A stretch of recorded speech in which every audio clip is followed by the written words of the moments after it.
Hello everyone, మేము recent గా అయోధ్యకి వెళ్ళామన్నమాట. 10 డేస్ రామాయణం పారాయణానికి. కర్నూలు టు హైదరాబాద్ మేము తుంగభద్ర ఎక్స్ప్రెస్ లో వెళ్ళాము చైర్ కార్ లో. ట్రైన్ నెంబర్ వచ్చేసి 17024. ఇది కర్నూలు నుంచి మధ్యాహ్నం 3 కలా స్టార్ట్ అవుతుంది. సికింద్రాబాద్ జంక్షన్ చేరేసరికి 8 అలా అవుతుంది.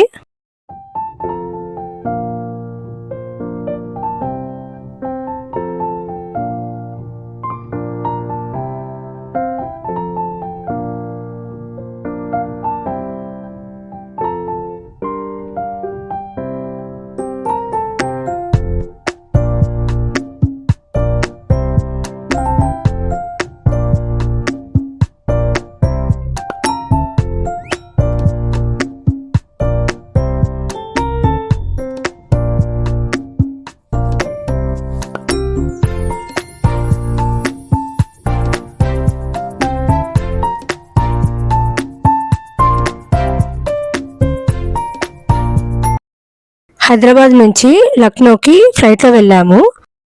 లక్నో టు అయోధ్య మేము ట్యాక్సీ మాట్లాడుకొని వెళ్ళామన్నమాట. చాలా ట్రాఫిక్ ఉండింది. సో అయోధ్య చేరేసరికి మాకు 4 అవర్స్ పైనే పట్టింది. అయోధ్య లోపలకు ప్రైవేట్ బస్సెస్ అలా అలౌ లేదు. ఆటో మాట్లాడుకొని వెళ్ళాలి.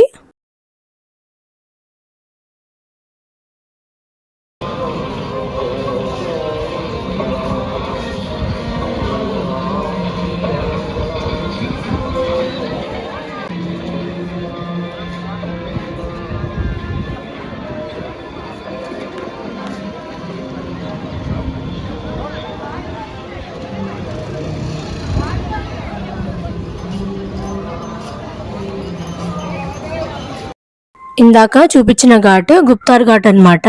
శ్రీరాముడు అక్కడి నుంచే వైకుంఠానికి వెళ్తాడనమాట.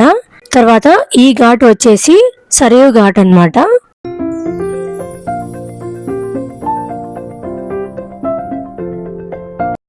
ఈ ఘాట్ లో ఈవినింగ్ 6 కల్లా హారతి స్టార్ట్ అవుతుంది.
దశరథ్ మహల్ అండ్ కనక్ భవన్ రెండు హనుమాన్ గర్హికి దగ్గరలోనే ఉంటాయి.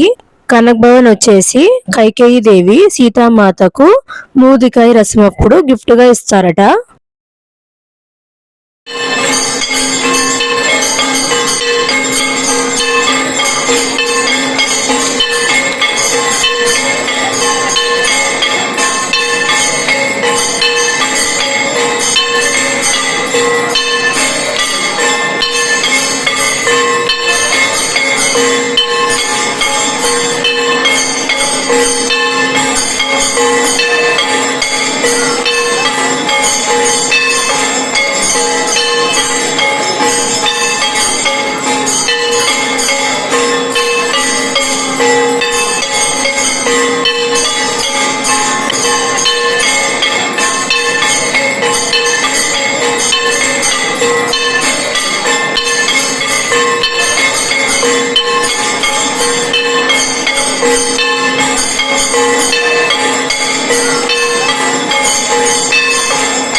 అయోధ్యలో స్ట్రీట్ ఫుడ్స్ చాలా ఫేమస్. అందులో ఒకటి హనుమాన్ గర్హి దగ్గర ఉండే కుల్హడ్ మ్యాగీ, ఇంకొకటి ఇక్కడ చాలా ఫేమస్ దహి జిలేబీ. ఇది కూడా హనుమాన్ గర్హికి దగ్గరలోనే ఉంటుంది. ఇంకా సరయూ ఘాట్ దగ్గర అంటే నయా ఘాట్ దగ్గర ఆలు టిక్కాలు చాలా ఫేమస్. అయోధ్య చాట్ పానీపూరీస్కి చాలా ఫేమస్. అయోధ్య సత్రాలలో దేవుడి గుళ్ళు ఉంటాయండి. మేము దిగిన చోట హనుమంతుడు, తర్వాత సీతాదేవి, రాముడు ఉన్నారు. వైష్ణవిదేవి, తర్వాత శివుడు కూడా ఉన్నారు.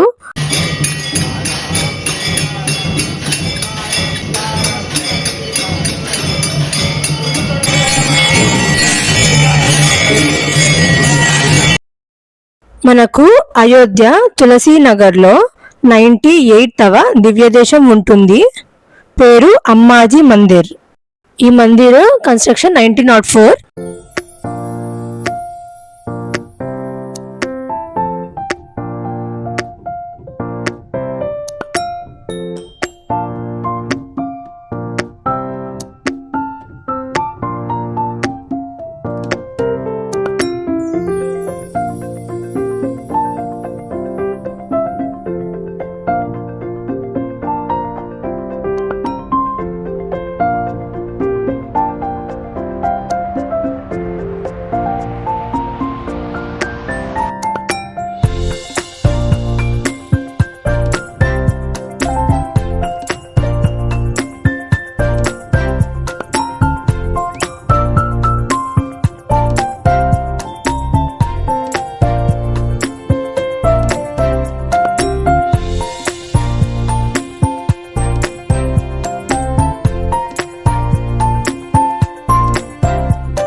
मानुषेण अल्पतेजसा यस्वसीते मामेव भक्तां सत्सस्तवा यवनं यद्रुं वेदो नमस्वेह मया सह दर्शने मां पृथा बुद्धिं कांतार कंद खननं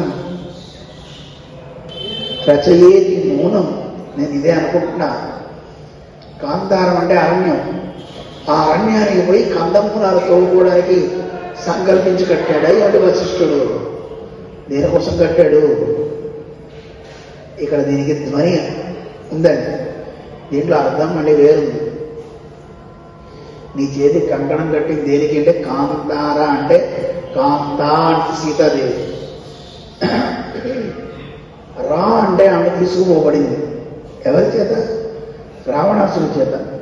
కాంతార కంద ఖననం. ఎవడైతే సీతమ్మని తీసుకుపోయాడో వాడి దుంప తెంచాలి. కొంతమంది అంటుంటారు వాడు దుంప తెంచేయండి బాబా ఉపన్యాసం చెప్పి చెప్పి చెప్పి అనుకుంటారు కదా. అన్ని పక్క వాయిద్యాలు వస్తున్నా ఆపట్లేదు, గొంతులో బాగుండకపోయినా ఆపట్లేదు, దుంప తెంచేసేయండి. గొంతు బాగున్నప్పుడు ఒక గంట చెప్పొదవచ్చు కదండి, అరగంట చెప్పొదవచ్చు కదండి, పూర్తిగా చెప్పాలండి అనుకుంటారు కదా. అంటే దుంపదించడం అంటే ఏంటండి? వేళ్లతో సహా తీసేయడం.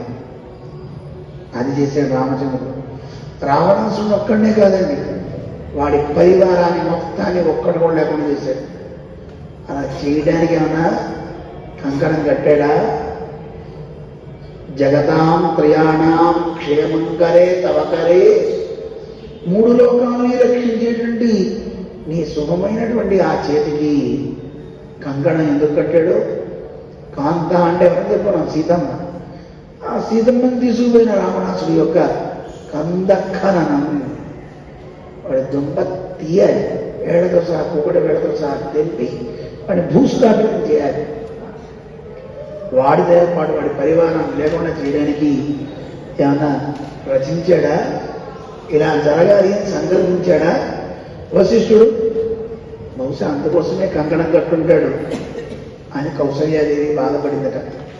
అయ్యయ్యో అయ్యయ్యో అని అప్పుడప్పుడు అంటూ ఉంటాం కదా మనం కూడా. కష్టం వచ్చిందనుకోండి, అయ్యో నేను ఇన్ని పూజలు చేసింది కష్టాల కోసమా అంటారు కదా. నిజానికి కష్టం వస్తుంది అంటే దేవుడి దగ్గర అవుతున్నాడని అర్థం. అదే కాకుండా ఇంకోటి, రామచంద్రుడికి కష్టం వచ్చింది అంటే మనకు కష్టంలా కనపడతాం, కానీ ఆయన కష్టం లోకానికి తీర్చడం కోసం వెళ్ళాలి. ఆయన అయోధ్యలో రాముడే కూర్చుండడానికి కాదు వచ్చింది, లోకకంటకుడైన రావణాసుని వధించడానికి. దానికోసం ఆయన వెళ్ళాలి. అందుకే కౌసల్యాదేవి అలా అంటూ ఉంటుంది. అన్నాక ఆవిడ బాధపడుతుంటే లక్ష్మణస్వామి కూడా అంటాడు, ఎందుకన్నా అసలు తండ్రి లేదు ఎవరు లేదు, నువ్వు నాకు ఆజ్ఞ ఇస్తే ఈ క్షణంలో ఆ ముసలివాడిని కూడా తీసుకెళ్ళి పక్కన పారేస్తా, ఖండించి పారేస్తా. ఈ సైన్యం భరతుడు వస్తాడా ఎవడొస్తాడో రమ్మను, పరాక్రమాన్ని చూపించేస్తా అన్నాడు. వెంటనే చెప్పాడు, ఆయన మంచిది కదయా లక్ష్మణ, ఏదైనా ఒక కార్యం జరుగుతుంది అంటే ఆ కార్యం వెనకాతల జరిపించే ఒక శక్తి ఉంటుంది, దానికే పేరు దైవం అంటారు. ఆ దైవం అందరినీ నడిపిస్తుంది. చూడండి, నిన్నటిదాకా చాలా మంచివాడే కదా కైక. నానావిధ పుష్పమాలాలంకృతస్య లక్ష్మీ మనోహర వక్షస్థలస్య భోగేంద్ర భోగశేషస్య తిథివార నక్షత్ర ముహూర్త లగ్న హోరాద్రేక్త.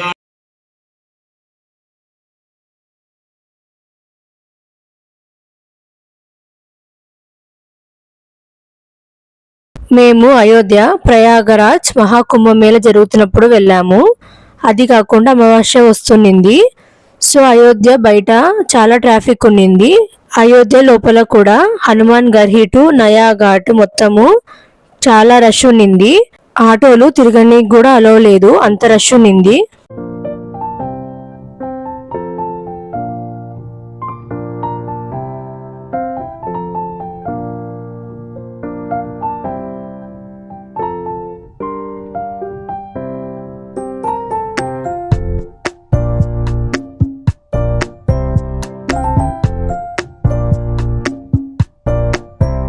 అయోధ్యలో ఒక రోజు వీలు చూసుకొని ప్రయాగరాజ్ కూడా వెళ్ళొచ్చాము టాక్సీ మాట్లాడుకొని. కుంభమేళలో మన వెహికల్ ని పార్కింగ్ దగ్గర ఆపేసి మనము 3 కిలోమీటర్స్ నడుచుకుంటూ వెళ్ళాలి.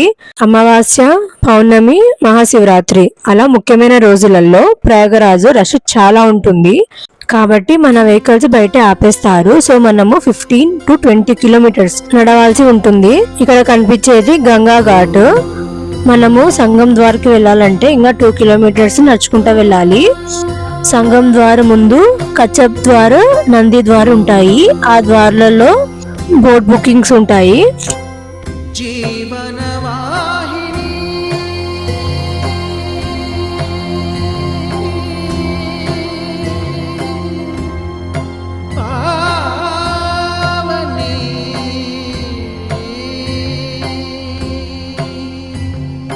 కలియుగమున కల్పతరువు నీడ నీవని, కనులు తుడుచు కామధేను తోడు నీవని,